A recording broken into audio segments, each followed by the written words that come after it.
Hi friends, good evening అందరికీ.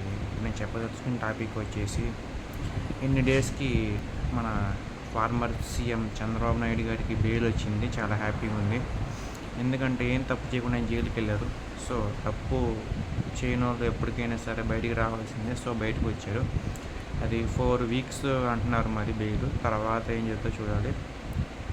నాకైతే చాలా హ్యాపీగా ఉంది. ఎందుకంటే ఆయనకి 73 ఇయర్స్, అంత పెద్ద ఆయన అసలు తప్పు చేయకుండా తీసుకెళ్ళి జైల్లో పెట్టారు. సో ఆయన అభిమానిగా Nandamuri family and Nara family అభిమానులుగా చాలా బాధగా ఉంది. సో ఈరోజు కొంచెం హ్యాపీగా ఉంది ఆయన బయటికి రావడం. అండ్ ఆయన మనకు తెలిసిందే, ఆయన చేసిన డెవలప్మెంట్, హైదరాబాద్ని డెవలప్ చేసింది ఆయనే. ఇప్పుడు ఆంధ్రప్రదేశ్ స్టేట్ విడిపోయేది కష్టాలు ఉంటే డెవలప్ చేసింది ఆయనే. సో ఎప్పుడైనా మంచిగా గెలుచుద్ది, నిజమే గెలుచుద్ది. సో ఈరోజు నిజం గెలిచింది. చంద్రబాబు గారు బయటకు వచ్చారు. సో టీడీపీ కార్యాలయంలో సంతోషం నెలకొంది, వాళ్ళ ఫ్యామిలీలో హ్యాపీగా ఉంది. సో చంద్రబాబు గారు ఇంకా కొన్నాళ్ళు ఆరోగ్యంగా మంచిగా ఉండి మన స్టేట్ని బాగా పాలించాలని కోరుకుంటున్నాను. Thank you.